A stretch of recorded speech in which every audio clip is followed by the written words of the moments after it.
I'm ready. I'm rolling. You're rolling. I'm rolling. Okay. You ready? I'm ready. This is going to be fun. This is going to be great. Pastor John Gray, this is your life. I just can't believe it. I'm living a dream. You were born in Cincinnati, Ohio? Yes. Take us way back when. Oh, my goodness. Cincinnati, Ohio. And my mom and dad met there, musicians. My father is a jazz organist. My mother was a church pianist. It was the good girl who met the guy with a little bit of an edge to him, but he was still articulate. And I was the product of their union. And they got divorced when I was about 4.5. And so my father wasn't really a big influence as far as in my life. I only saw him maybe 4 times. But my mother, whatever I am, whatever I have of value came from her life example, her character, her integrity, her love for God, her commitment to the community. But most importantly now, as I'm seeing how my life is unfolding, is the way she treated people that didn't think like her and didn't come from her background. My mom was always building bridges, and she loved everybody the same. And so that's where I learned that the value of an individual is internal. And there are no external factors that diminish the value of a person. When you were a child, what did you think you wanted to do in life? I wanted to be a lawyer. When I was real young, I wanted to be like a singer because I learned early on in church that I could sing and girls like singers. Yeah, and I wanted to sing, but there was this calling over here, and my mother's over here praying, but I want to be a singer, and she's praying, and God listened to her and not me, because I would have been a horrible R&B singer, because I don't have the R&B look. I'd be too friendly, like, hey, ladies, volare, it would have been more like a Vegas lounge act, but so God knew what he was doing. He knew what he was doing. He did. I wanted to be a lawyer. As I was moving towards college, high school, the end of high school into college, either a lawyer or a politician, because I was very concerned, even back in the early 90s, with what I saw were these disparate, income inequality, and we still had racial challenges. Cincinnati has had its challenges when it came to, racial healing and harmony. And so that was the incubator for who I would become. Had no clue, but God knew. So if you're leaning toward politics and law, something must have happened to bring you to the ministry. Yeah. Well, I always grew up in church. I knew who Jesus was for myself at 7. But I also watched my mother model the Christian life. And she was really one of the few people that I saw actually live out the tenets and the teachings of Jesus, not in a religious way. She had a passion. It was weird. I was like, you really believe this? And so that informed my own theology. But what I realized is that Jesus, if it was going to be something real, if I was going to stake my life on it, I needed to see who he was as a man applied to my life. And I watched through the way I read scripture. I'm visual, and I'm imagining Jesus, the man, speaking to people from different backgrounds, whether it's the Samaritan woman or the prostitute in Luke 7 or the drunkards or the wine bibbers or the tax collectors, or all these people who are very non-religious. And he would reach to them and he would meet them where they were, and they would find common ground. And I was fascinated by someone who had all of this beauty and perfection and prophecies, who was willing to lay it all down to reach the most broken people. And I think at the core of Christian thought, we need to be identifying with that version of Jesus as opposed to this anesthetized, safe Jesus. And for me, I want to reach people where they are, where they're hurting, where they're broken. And I don't mind sharing my own scars, my own flaws, my own failures to help push what I believe is a relevant message to hurting people. So what I'm seeing is your political ideology carrying over to theology. Absolutely. I think, and I would never compare myself to Dr. King, but people miss the fact that Dr. King was not a politician or a civil rights leader first. He was a pastor. And what I believe he caught quicker than most, and probably one of the first, is that you cannot read New Testament scripture without having a social justice component, because everyone has inherent value, no matter who you are. And that value is equal because we were created by the same God. And so for me, looking at the example of a Dr. King who took biblical principles and applied them to social justice issues, I see a need now for voices to be unapologetic in the times that we face. But can you do that without offending people? And that's the balance, because you don't want to invalidate one individual's perspective because you don't agree. And so for me, I'm not saying that I'm apolitical, but I'm very wise in how I express my political views, because everybody comes from somewhere. And I don't know how an individual got to their particular ideology, because at the core of me, I'm a pastor and I'm concerned about your soul. But that's an eternal thing. Now let's deal with what we have to handle while we're on the earth together. We got one planet, and we got a lot of people with varying opinions about life and what matters. And so I hope my voice is a bridge to kind of help bring these, disparate places and these polaric ideologies together. I see Dr. King as a role model in your life. Absolutely. I see your mother as a role model. Absolutely. Were there others that you looked up to as you were developing your ministry? Yeah, absolutely. There were a number of voices that people wouldn't know. There was a gentleman who's still very close in my life, Dr. James Mormon, pastor out of Detroit, Michigan. Years ago, when I was doing stage plays, I did a play in Detroit, Michigan, and after the play was over, he came up to me and said, "Young man, God has his hand on you, and you don't have a clue what he's about to do." And I'm sitting there like, I just want to be an actor at this point. I'd sang background with Kirk Franklin. I was touring with, theatrical productions. And he said, "You're going to be one of the most relevant preachers of your generation." This was many years ago. He said, "God's going to use you the whole world. He's going to take you around the whole world." And I'm sitting here like, you've been drinking your communion juice, haven't you? You drink the real stuff. Yeah. That's not Riesling, sir. But he was right. And it was mind-boggling. And everything that he said, everything that he prophesied has come to pass. I think about people like Sue Huggins, who was my 5th grade teacher. Gail Campbell, who was my 1st grade teacher. People who saw things in me and spoke life into me, opened me up to different parts of life. My teacher, Miss Huggins, who I love, she got me into folk music. Bye, bye, Miss American Pie. Drove the Chevy to the levee, but the levee was dry. Them good old boys drinking whiskey and rye, singing, "This'll be the day that I die. This'll be the day that I die." And I was sitting there and I was crying in the 5th grade because I didn't know what whiskey or rye was. I thought that was bread. I didn't know. But it touched my heart because it came from a really authentic place.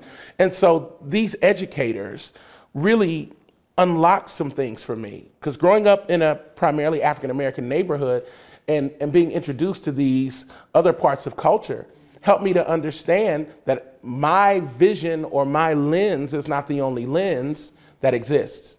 And that helped me to build bridges with people that don't look like me and don't think like me.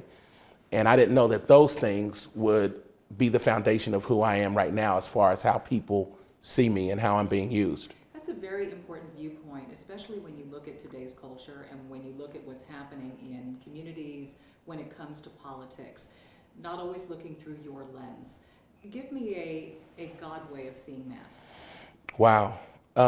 I've heard people say things like God doesn't see color, and I disagree, because he created it. The diversity of humanity is God's tapestry. It's his mosaic.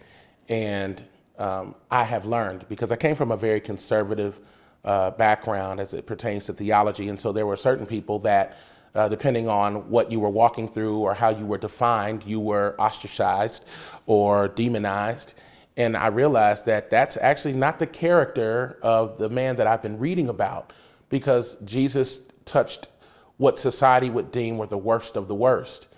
And for me, I believe that God sees us as his children. God doesn't have grandchildren. He only has children. So it's not like he's disconnected from some and connected to others. Now, there are those who choose not to believe that, and that's okay. Everyone has that right. But for me, I found value in identifying with the divine, eternal nature of who I am. And so Jesus is not just in the pages of a book, but I identify with being an outsider, being overlooked, undervalued, marginalized. I know what it's like to feel alone. You know, the Bible says Jesus was a man of sorrow, acquainted with grief. Many times I tell my wife that even after I've preached to thousands, there are times that I have to fight depression off. It's like a blanket, and I can feel it trying to attach to me. There are times when I'm longing for home, the simplicity of Cincinnati, the simplicity of being home, the simplicity of smelling my mom cooking in the next room. You know, we didn't have a lot of money. We had a 2-bedroom apartment. She had an air conditioning main unit in her. Is that somebody's phone? I'm sorry. Is somebody's phone on? We didn't have a lot of money. Whose phone was that? It was a watch. All right, let's get that watch off. Jesus. In the middle of an interview, I'm in a deep moment. Back in a 2-bedroom apartment. Right. Yeah. You know, my mom and I, we didn't have a lot of money because she was always giving it away. It would frustrate me. You know, she had a lot of siblings. Both of her parents at the time were still alive. And she's, you know, paying bills for other people. She's meeting needs. She's giving to the church. And I'm like, I want some gym shoes. And she was like, we're going to go to this garage sale. We'll find you something there and we'll get it secondhand. And I remember that she would sacrifice her own comfort for the betterment of others. She didn't talk about it, she lived it. And she was so consistent with it that it became my heart. And so now my wife and I, you know, with whatever God blesses us with, we always find ourselves sowing it, giving it away. I've given away cars. I've let people stay in houses, you know, a house that I was blessed with, you know, virtually free of charge. I've done it over and over again. Anything that I've had, I don't hold on to it because I can't take it with me anyway. So I believe in sowing.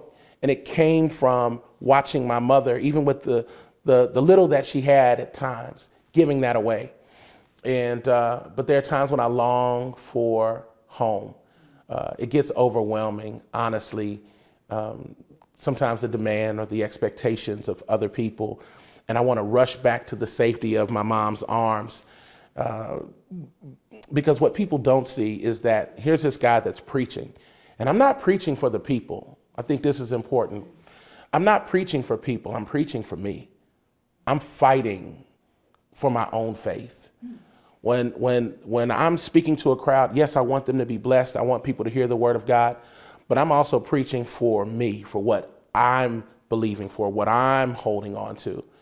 I'm trying to figure out what it means to be a husband when I didn't see one growing up, what it means to be a father when there were no good father figures around. I'm trying to figure out what it means to leave a legacy when I wasn't always good with saving money. You understand what I'm saying? So there's this person that I know I'm called by God to do what I do, but then there's the man who's still in development. And so there's never a moment where I can just stop the train, the John Mayer song, you know, stop this train. I want to get off and go home again. You know, I can't take the pace it's moving in, but I have to keep going. My kids don't know that daddy sometimes is hurting or is battling his own demons. My wife, and I love her, she's unbelievable, but even there are things I can't articulate to her. And those are the things I bring to the pulpit. And I think that authenticity is what people see. There are many who believe you have to sacrifice self in order to be a good servant to God.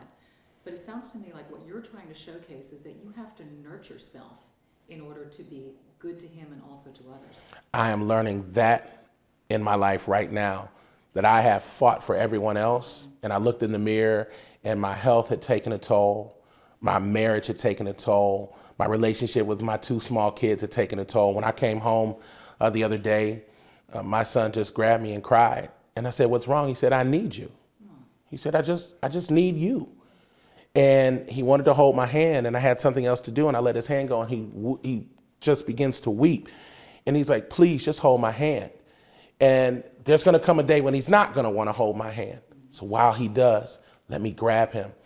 And am I so in need of external validation that I got to travel all over the world at the expense of my own family? And so these are the things that I'm coming to grips with, saying that season is over. The people that matter are the people that live in my house. And I certainly don't want to face God and him say, "You ran all over the world for everybody else's family and you neglected your own. I don't want that testimony. I don't want that legacy. But I was honest enough to tell my wife that one of the reasons why I was always ready and willing to go is because I didn't know if I was ready to face me. You were running away from something in a way? I was running away from who I had thought I was. And what I mean by that is, you know, growing up, I was bullied. You know, I had buck teeth, I had alopecia, so I had bald spots.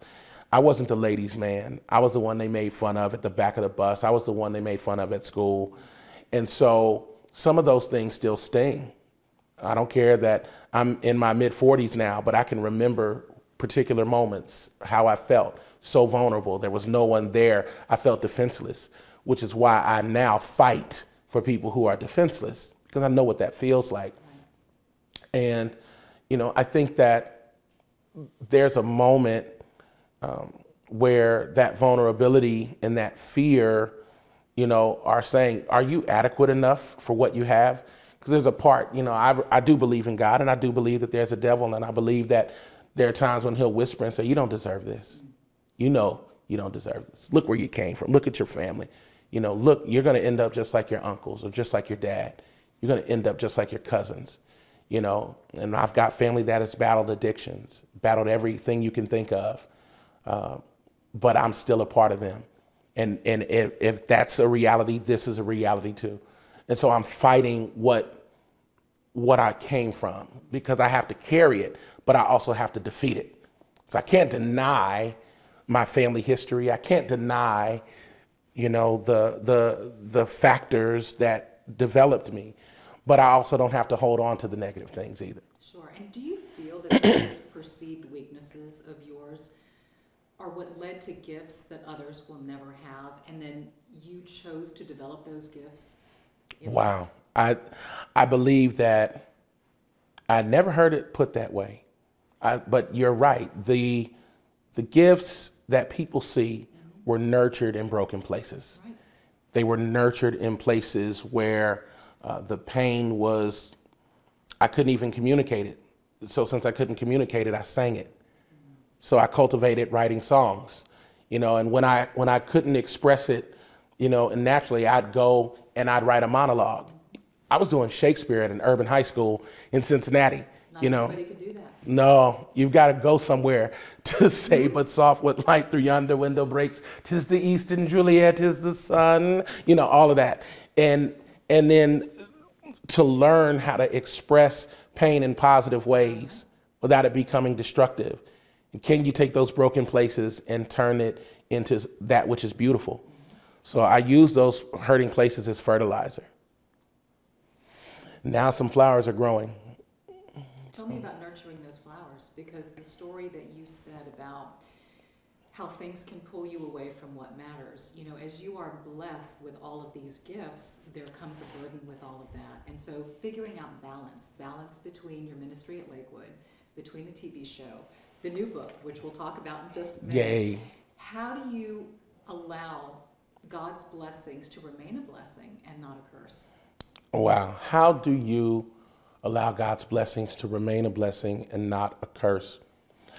I think everything that comes into my hands, I hold it loosely, and I genuinely ask God, which part is for me and what part is for other people? Because I've seen people who have been gifted with opportunities that I have, and they make it about themselves. Right. Then they become insular, insecure, and isolated. And what happens from there is they want to accumulate things because they feel like it's always slipping away. But because I live every day on faith, I was a guy that was believing God for houses when I had no money and terrible credit. Hilarious. My credit was hilarious. It could have had its own stand-up comedy show. You know what I'm saying? And so I've always been a crazy faith guy. It wasn't just now. I was believing God for big things when no one knew me. You know, I always had certain passions when no one knew me. I still have them. And so now that things that I believed for are manifesting, I realize that it's not just for me, but it's for the people that are connected to me and the people coming behind me. I'm always looking for the next John Gray. I can be honest to tell you, sitting in front of you, I have not been insecure because of someone else's gift.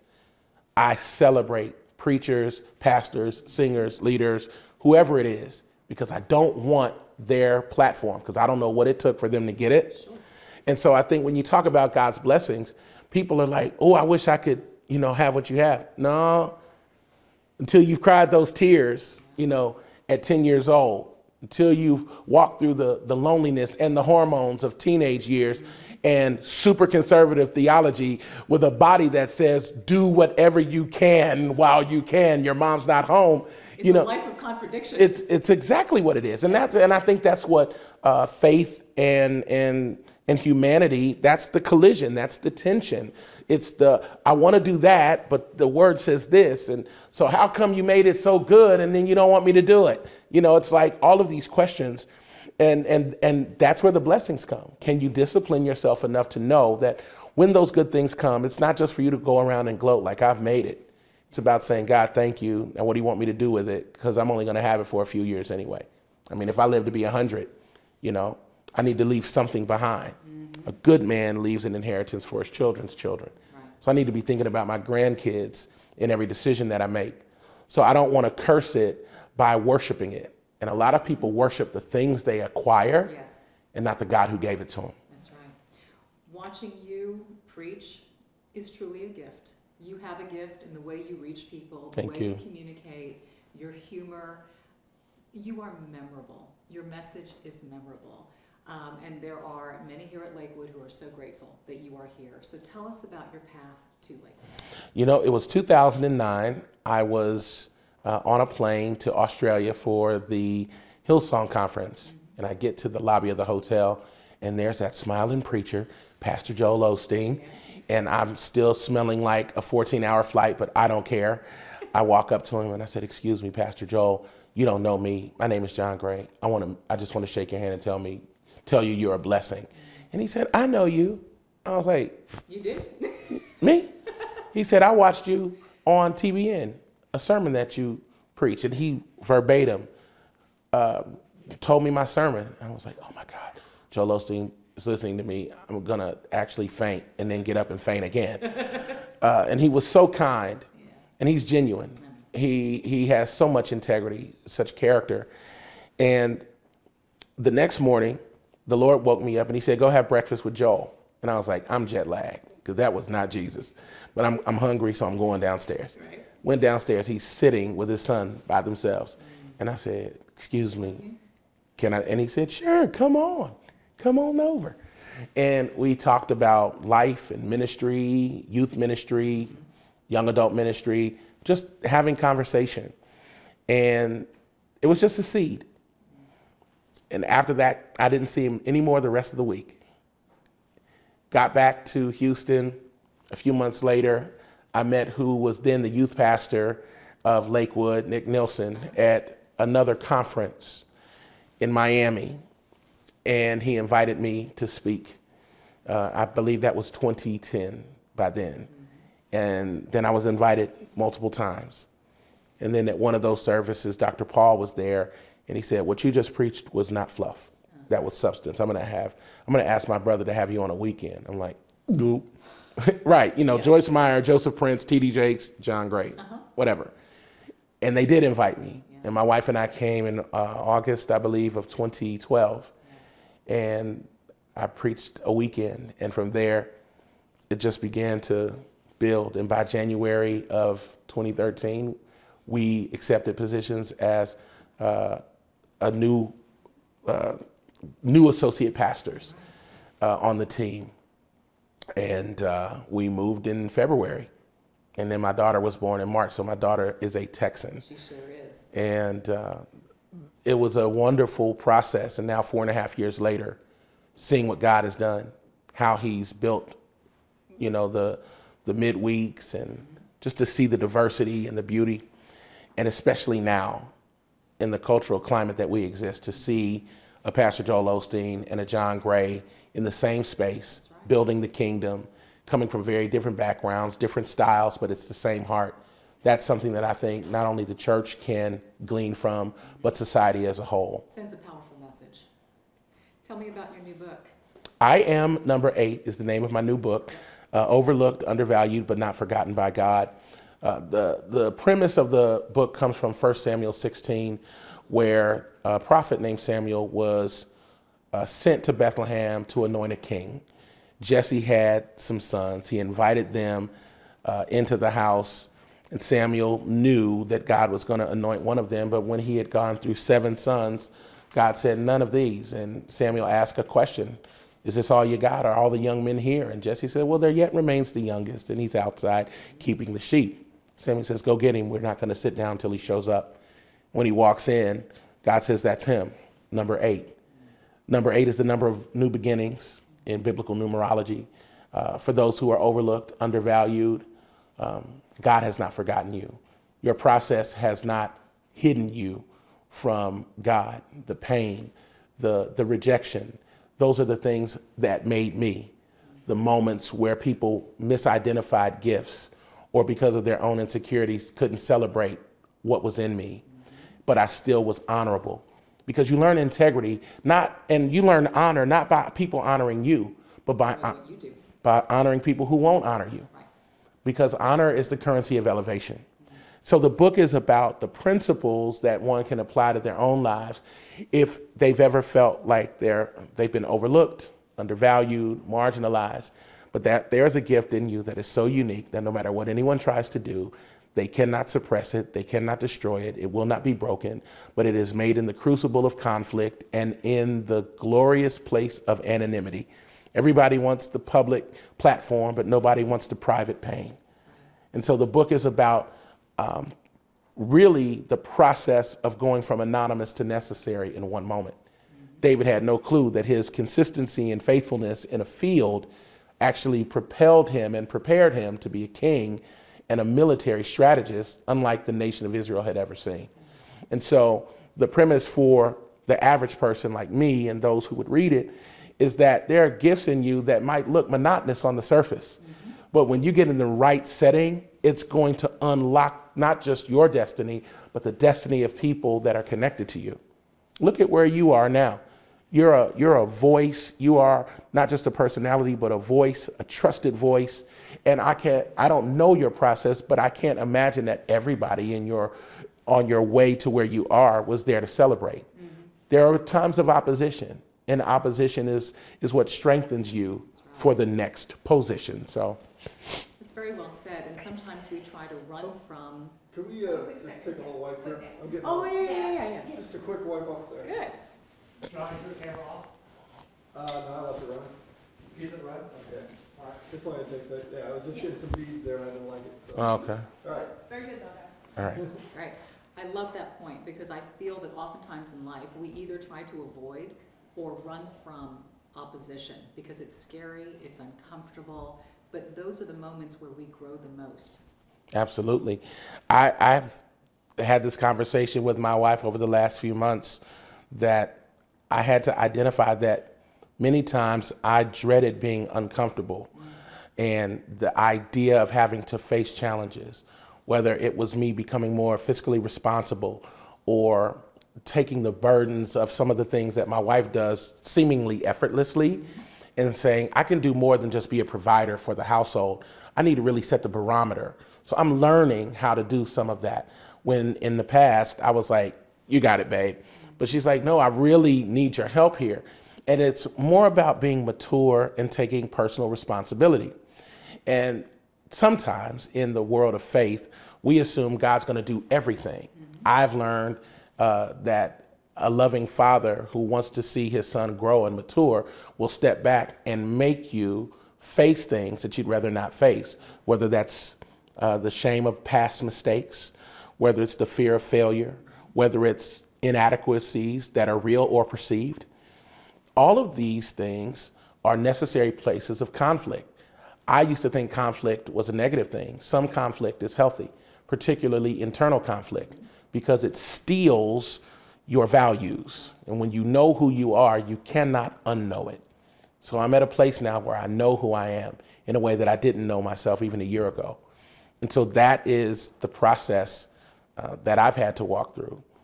And so that place of facing me, it's kind of like Jacob in the Bible when he wrestled against the man. And that's a part of my new book, but anyway. Ooh. I'm not going to tell y'all yet. Y'all need to just stay tuned. Sounds to me like growth and development is a walk that is continuous. It lasts a lifetime, and that we must be open to it and rely on God throughout. I am at a place now where my idea about God, my idea about who Jesus is so much bigger than when I first began my faith journey. And it's almost like my faith walk and my manhood maturity are kind of going in the same trajectory at the same time. And I'm realizing that God is much bigger than I gave him credit for. And I'm a lot smaller than I thought. I'm just a part of what he's doing, but my part is significant. And my job is to help other people find and identify the significance of their role in life. So many people are just existing, but when you understand your purpose, you begin to thrive. You have a quickening and awakening and awareness like, oh yes. And it doesn't mean everything's going to be perfect, but now I know that I have something to do, something that will outlast me, something that brings value and substance to other people's lives. And yes, growth is a continuous, consistent process, particularly with the Lord. You've got to stay in scripture. You've got to stay in prayer. And these are things that I'm learning as disciplines. But I also think now with a long-term mindset. I used to hope, because growing up, they're like, Jesus could come back at any moment. I'm like, please come back, because I don't want to die. But now it's like, you know what, God, if I do my job right, then my son, my daughter, their children will continue upon the legacy that I leave. So I've got to continue to live a life worthy of the gifts that I've been given for free, the calling that he gave me. And where I did not have my father's shoulders to stand on, my kids will be able to stand on my shoulders, and they will go further than me, and they'll run faster than me, and they'll fly higher than me. And I see myself, I know this is weird, but my wife and I talk about, when our time is finished on the earth. And I always see myself on the plot of ground that we're going to be buried in. And I see myself, and I can hear myself talking to me saying, good job, well done. That's what I want to get to. That's what means the most to me. That when I leave here, I've done what I was supposed to do, and that I leave something of value for my family so they can be proud of me. That's all I want. I want to live well and die right. I want you to speak quickly to the younger generation who is so caught up in public affirmation, validation from the outside and not within. When you look at social media, when you look at the value system. Yeah. Talk to them about going inside. To this younger generation they're social media savvy, but they are emotionally calorie deficient. Many of them suffer from a term that I coined called circumference validation syndrome, where you need the people in your immediate circle of influence to tell you who you are. And when they don't, you don't know what to do or how to be or what to become. And they always follow trends, but nobody's making the trends. And that was the one thing about me. There was a moment where I wanted to be like everyone else, but they kept making fun of me because you're the church boy, you're the virgin. Your mom said you can't have sex till you're married, and you listen, you're an idiot. Then all of a sudden I realized, wait a minute, I'm the church boy. I'm the virgin. I can be like them at any moment, but they can't be like me again. Oh my goodness, so the things they're making fun of actually give me value. And so whether it's moments like that or moments of self-awareness where you're somewhere in your selfie mirror and you're trying to fix what was never broken, I hope that young people will realize that it doesn't matter how many people like your picture or how many people follow you or how many people retweet you, but that your value is inherent because of the God who created you. You were created with purpose, for purpose, on purpose. And so whether you're called to reach 1 or 1 million, your life has value. And the value of your life is not determined by those who can't see you. They didn't make you. And so everyone won't understand you. They won't understand your vision. They won't understand your calling because they didn't make you and they didn't call you. My prayer for this generation is that God will wrap his arms around them and lovingly by his Spirit let them know that not only does he understand them, he overstands them because he created them. All of this creativity, all of this angst, we're seeing a groundswell of young people who are philanthropic. They don't even have money, but they want a cause. They're looking for something to believe in. And I think if the church grabs that heart and that passion and directs it into a way that builds bridges, we could see a resurgence in morality, in ethics, in community service, in activism, but most importantly, in healthy families. And so I tell young people all the time, be careful how you live, because what you do at 15 affects your 25. That's right. I love what you said. I love that. Thank you. Before I bring her in, tell me a little bit about aventure. Oh my gosh. Aventure Gray she's a gem. She's a rare jewel, a jewel that I'm still discovering. I didn't know who I married when I married her. I knew God told me to pursue her. I knew that she came from an amazing family. I knew that she was extremely gifted, well educated. I knew she was beautiful, but I didn't know that she had so many artistic and creative gifts, hopes and dreams, the things that she's able to do with her time, juggling full-time ministry, the dance ministry at Lakewood, 2 children, and braiding hair while cooking. This woman is a star. She can do it all. And what touches me the most about Aventure is that I didn't want her to see the actual me, but because she was the closest to me, she saw me. And what I mean by that is not the public guy, not the guy under the lights, but the one that's still the little boy that's afraid of being hurt, the one that still makes mistakes, the one that, doesn't always get it right. And she chooses to love that man every single day. And that blows me away, because there are many things that I've manifested in immaturity or, ignorance, not knowing, not having a teacher. And it could very easily cause her to shut down, but she keeps coming back. And I've asked her many times, why do you love me? And she said, I see you. I just do. I love you. And that's the kind of love that I needed. Her love healed me. God used her love to heal areas of my life that I didn't even know I was broken in. And it takes somebody who will fight for you when you can't fight for yourself. That's who you keep. That's who gets the upgraded ring. Hello. That's who gets the purses. That's who gets the naughty time. Okay, it's time for her to chime in. Come on, babe. We gotta get her mic. Oh my God, that's Put it on airplane mode. Post oak. Yeah.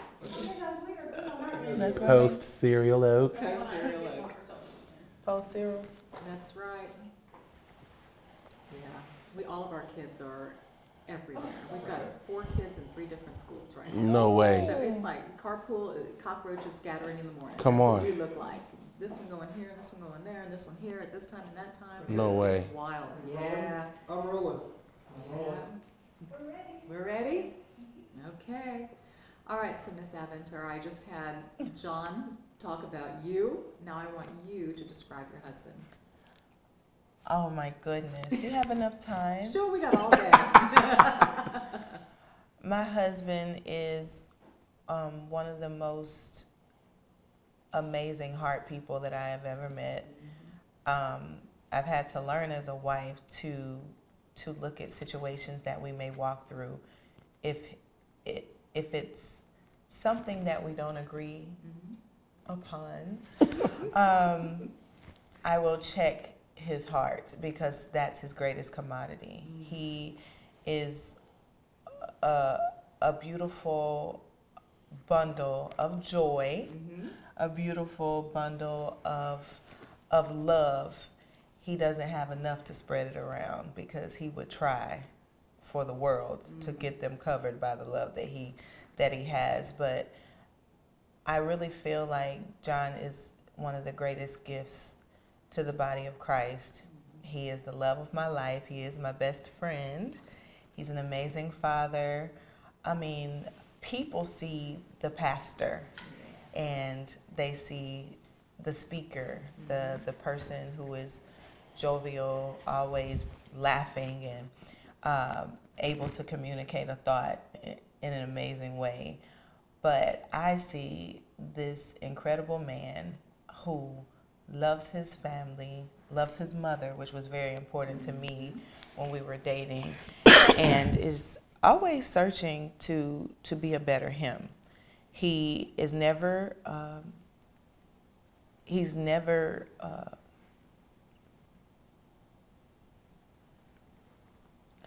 gosh, what is the word I'm looking for?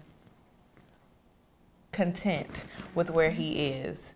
He's always looking to better himself. He is a searcher, and I'm so grateful to God that he allowed our lives to align, and we're walking this thing out together, because I see a lot of myself in him. A lot of our personalities just kind of clicked, and I was like, "You're a pastor? Is that true?" You know, I didn't. You didn't believe it? I never saw. No, it's not that I didn't believe it. I just never saw anything like saw that we would that I would be married to a pastor at all. He's great. Let me pause. Your hair is brushing only when you turn, but I can move it. yeah, if you could Move your hair, please. Your hair is just rubbing on the mic. Just on a couple turns. What is it doing? Is it Good. clear I now? think you're clear. Hello. Okay. Yeah. Just want a little bit of cleave too. Hello. For the news people. There we go. See what I'm saying? That's exactly what I'm talking about. He said a little bit of cleave. A little cleave unto me. Bosom buddies. Stop it, John. He's a great person. She said facetiously. Right. An amazing, incredible human. God, And funny. Boy, is very he funny. That's why you can't say mad It's at me. not fair. Right? How do you get mad at this? It's uncommon. impossible. It's uncommon. Yeah. Because when I want to convey a thought and I'm very serious, he will find a He's way doing it right now. to redirect my anger and turn it into laughter. And that is so unfortunate for me, because I don't want to do that. I want my anger and my madness to prevail in the moment. Right. And he very quickly disarms me with his unique way of bringing light. But I think that's how God made him. Yeah. I'm not a conflict guy. Right. And so whatever I can do to He get out tries of to get out of conflict- there. He tries to get out of there real But I do quick. it in a loving way. It's not like I said, it's over, woman, and walk away. I just start doing like a weird dance, like, girl, you love me, girl. Ah. And then just start laughing, and then That's it's over. terrible. But it's unfair. But I love it, and he's one of the greatest people I know. He's one of my heroes. I love him so much. Oh, Wow. wow. Never heard you say that. You're trying to make me cry on camera. It's Go ahead, almost cry, like cry, I'm not. cry, Just cry, like my cry, son cry. says, Daddy, cry. He did. Yeah, he like my son. My son likes to see, because we do this little play thing, and he'll act like he's hitting me. I'm like, and he's like, do it again, cry, Daddy, cry. And so we just have our little games. But I didn't expect for you to say that. It caught me off guard, because you already know, and I tell everybody you're my hero. Me? Oh yeah, because you fought for me when I couldn't fight for myself, and you ascribed value to me beyond what I saw. Because I don't understand what you see. Because there are times when I see the broken thing, and you see the beautiful thing. All the and time. you always say that. I was like, why do you tell me I'm beautiful? She tells me, she says, you're so beautiful. He is. He's just And beautiful. I'm like, that is so freaking sexy. Yeah. I'm like, girl, don't get 2 more kids messing with me. Oh my gosh. That's embarrassing. It's Not clear yet. to see the joy that the two of you have. What about What about the times of struggle? What have been some of your hardships and things to overcome, and how can our audience benefit from learning about that? Wow. Wow. What I think is important for people to know is that the lifestyle or completely understanding what it means to be sold out for God and to live for Him at our best, because we're not perfect. It includes a lot of sacrifice. I never want my husband to feel boxed in, so I enjoy sharing him with everybody or anybody that he's been called to speak to, but that isn't necessarily always locally. So it can be across the nation and of course in recent years abroad, internationally, and we are not always able to be with him. A lot of times we are not with him, but most recently we've been able to go. But when we are apart and things happen, it's really hard because he's like, I should have been home, but I'm like, no, you should have been there, you know, and I got it. But it is a really, it's really hard to sometimes sacrifice the time, because time is just that one thing you can't get back. But we have learned and we have prayed about recently what's most important regarding family and how we can be together in ministry together, bringing the kids along, or he'll say no, and a lot of times people don't like it, but it's for the betterment of our family at the time. Yeah, I didn't know how to say no, because I thought the that. hardest little word to say, isn't it? Yeah. Because I don't want people to think that I've graduated beyond whatever the opportunity is, because I know what it was like to be, you know, kind of the guy nobody knew. Yeah. And I was faithful to churches that other people might not go to. But now it's about managing my time, because I was single then. Right. And I remember one time we were having a spirited discussion about an opportunity. And I said, babe, you know, this is a significant opportunity. She was like, but at the expense of your family? And it hit me, because I was still living as a single evangelist when I'm a married pastor. And so I can't make decisions as if my wife is devoid of needing me or my children. And that was hard. And I think another one of the difficulties is dealing with someone who was not skilled relationally as far as long-term relationship. My wife and I are working on something right now called relationship goals with the hashtag. Yeah, because we get that often on social media, because they're looking at what they see as success or what they have labeled it as success, but it doesn't come without a price. That's right. And an effort and a learning journey, because we have had times where we have discussed, are we staying together or what? You know, it is not perfect, but I thank God for His perfecting us with each obstacle we're brought to, and then we eventually overcome. I feel strongly that it's important for people to know that hashtag relationship goals means that you seed yourself in the Word, you have yourself prepared for the storms, because the great times are amazing. That's easy to weather with each other. The celebratory things, the things that don't take much effort, but when the misunderstandings come in because you are two completely different people trying to merge, trying to join forces, trying to understand one another. I'm not a 6'3", bald, 300 and something 240 pounds man, and he's not a 5'5" and a half. Sit there and tell these people. Lost 25 pounds. Woman. Hello. He has. I got he a has. 1-pack. He's not me, and I'm not him, and so I think the run-in happens when he doesn't think like me, or he doesn't see things my way, and I don't think like him. And I was just moving this, baby. I'm sorry, so it doesn't hit the mic again. Okay, and he doesn't see things my way, and I don't see things his way. But that's the beauty, because we're not the same people.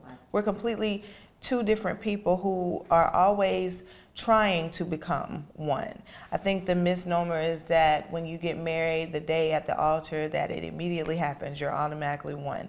But I think that that is the span of your life, trying to become one. The span of however long you're married, you are actively becoming every day. And so when issues come up, it doesn't necessarily end wrapped up in a neat bow. That's where you go to the scriptures, and God makes it clear that if we cannot agree on something, that the husband as the leader of the household is the one whose voice should prevail. And if by chance he is wrong, which is often, okay, then God will handle it with him and I will be covered, right?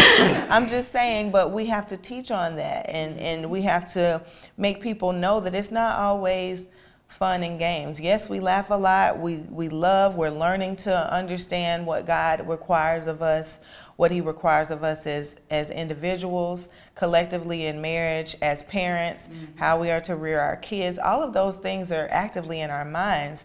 And so it can get overwhelming.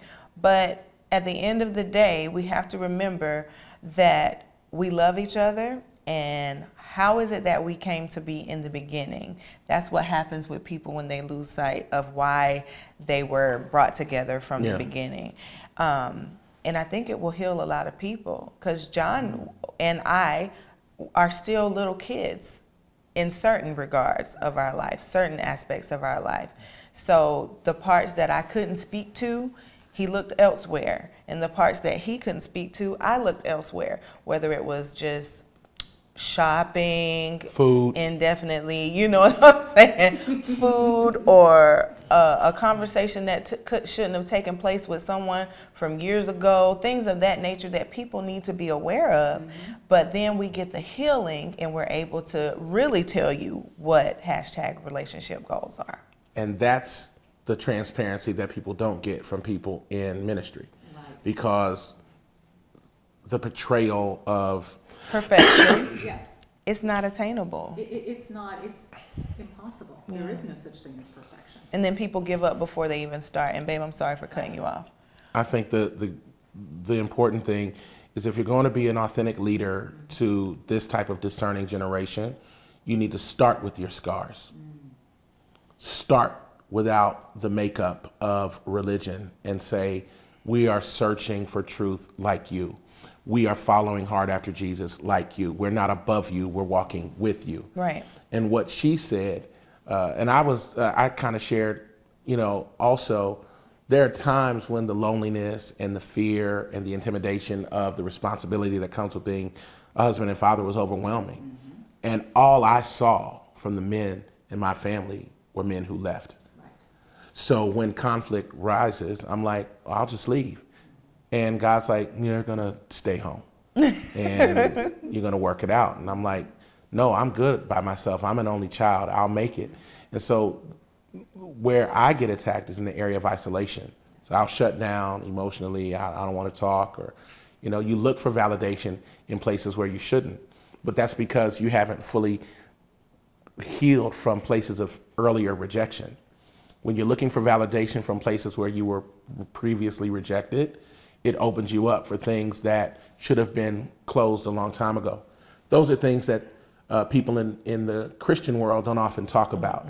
They don't talk about it because it's not comfortable, and they want people to assume like, hey, look at our success story. We're perfect. Yeah, the self-help, that whole self-help vibe. If self-help books really worked, wouldn't that section be empty? It'd be empty.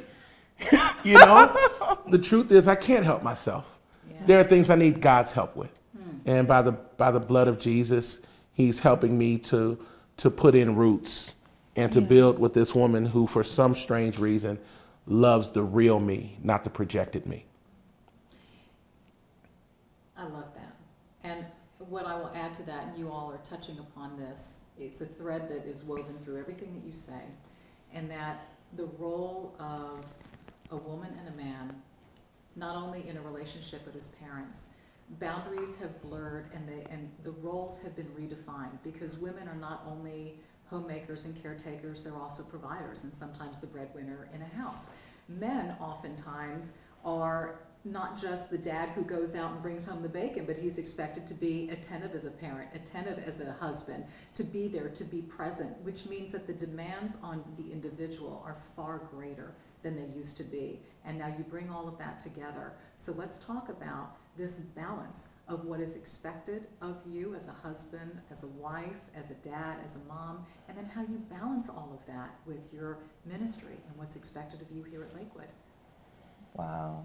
I think that is critical to where we just left as far as the conversation, because when men think about their wives and their children, they love them, but they also see big responsibility. Mm-hmm. Whereas the roar of the crowd and people who don't really know you is more attractive at the time. Sure. So that is where we have to make sure that home is a peaceful place, even in the midst of all the chaos. And balance, I used to talk about fighting for balance, but I really think it's an illusion. Mm-hmm. I think that God gives you grace for the season that you're in, Great. Which means that you need to actively ask the Lord to help you navigate the waters of the chaos that you're in, to make sure that he's getting glory, complete glory out of it. And in that, it is rough. It is really hard. I look at the schedule.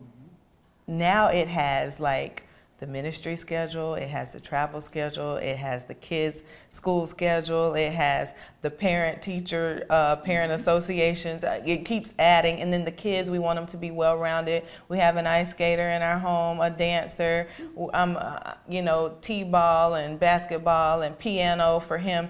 It's just so much, and it can really make you blow a gasket. And you have to, at the end of the day, you have to pause. You have to remember that, why are we really doing this?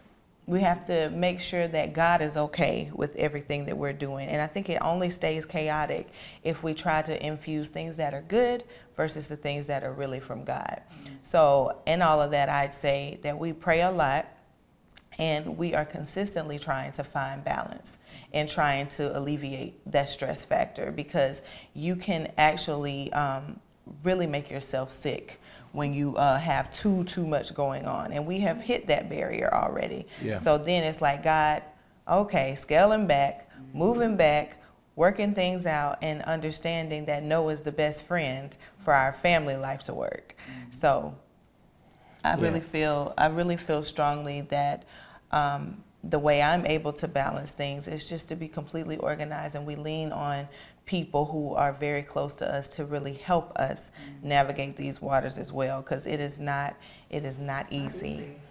Yeah, I think for me, the whole idea of balance, when you say balance, I think of a scale, and the only way that a scale can be balanced is if both sides are equal. The challenge is I can't exist in balance between ministry and family because they don't weigh the same. My family has to weigh eternally more than ministry. And that's how you see people who have the look of success as far as ministry, but a broken family structure. Mm-hmm. And then people are shocked. But if you're traveling 300 days a year, you probably have some challenges in your marriage. Right. Your kids probably don't like church as much because they see that an invisible God is more important than a tangible you. So what I've realized is that I love the assignment that we have for this season of our lives, but I will not let it run me. I won't worship it.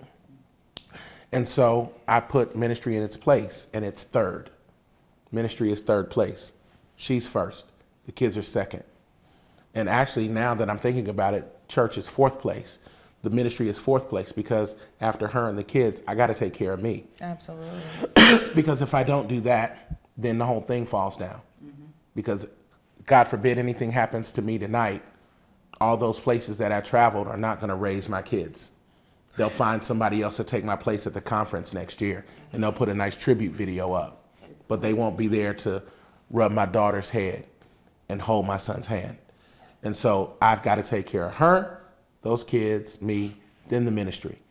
And I've got to make that way more than church. So there won't be a balance. And I hope I never have balance. I hope I'm totally imbalanced towards my family. Good for you. beautiful. Would you agree that whoever came up with that expression, absence makes the heart grow fonder, was full of it? Full of it. Oh my goodness.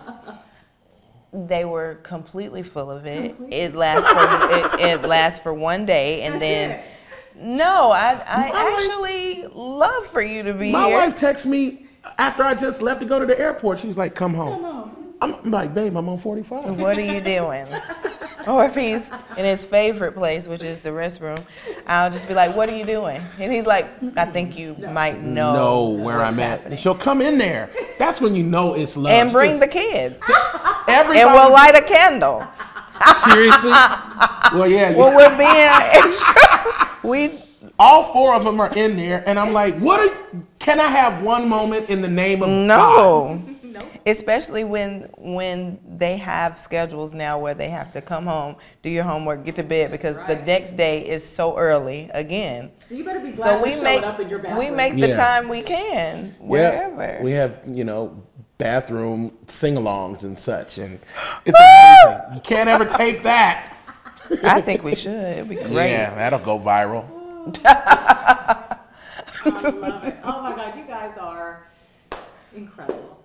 Incredible. Thank you. And transparent and open and real. And I love that. Our audience is going to love that. And I thank you. Thank you. Thank you so much. Thank you. Yay. We need you to stay there for a little bit. Couple cutaways. Amazing. Kara, I don't know what on earth what you're going to do with all of Exactly. this. I'm gonna be a surgeon now and Edit. How are you what is this going to turn into, like a 2-minute deal, or? 3. I'm gonna push for 3, but here's the thing. I have social media, so my web story is going to be amazing with lots of different video nuggets and clips because It lives in this forever. was really, really In perpetuity. Exactly. Hello. Yeah. Yes, this was excellent, guys. Oh, amazing. Aw, Baba. Hey, John, can you get on the other side a little while? Yeah. Jen, am I in your way? Nope. Oh, yeah, I see the reflection. So I'm guessing you guys are home for a while. Nope. Leave tomorrow. We leave in the morning, and also trying to figure out if I need to pack my kids to go, because if we get stuck away, Right, you're not getting back in. Airports are going to be shut down. Did they really think it's going to be bad? They do. Like, and it's When? Sunday, Monday, Tuesday. Sunday, Monday, It's like Tuesday. into Where are you next week. going? Where are you guys going? Yeah. going to Atlanta. Atlanta. And for how long? Well, I was going overnight and coming back, but John has to go to DC after we leave Atlanta to preach, Okay. and he then wasn't come coming back until Monday. Oh, they're going to have airports closed on Yeah. Monday. You will be delayed getting back in. For sure. It's gonna be, For sure. if it happens the way they said, it's gonna be bad. And When you are know they what gonna know there the was one projection? time that Lakewood canceled weekend services and nothing happened. I know. I mean, it was sunny, people were Yeah. swimming and everything. And that's the bad thing about it, because people keep that in their mind, and they're like, oh, the last time nothing happened. Yeah. And then so- something, and they but don't Right. prepare. And then no well, one's no, we're We prepared. got to look Yeah. this way because they're doing cutaways. Yeah, we got to be prepared. Yeah. So I'm really sad that you guys are leaving now. Well, your kids started school already. Because Yes. I know a lot of school districts are. Kids are missing a couple of days of kindergarten. No. No. That's not going to be the difference between Harvard and Wait, what time are you guys leaving tomorrow? 8:10. Yes. First thing smoking. Yeah, because I think tomorrow is, those will be the last flights out. By the evening, I think they're going to shut down because they're going to have a hard time even getting crews on the planes. And if Jesus. crews can't get there, planes are canceled. Oh. So we're just chatting? You just want us to chat? Okay. So tell me about what you'll be doing in Atlanta and then Washington.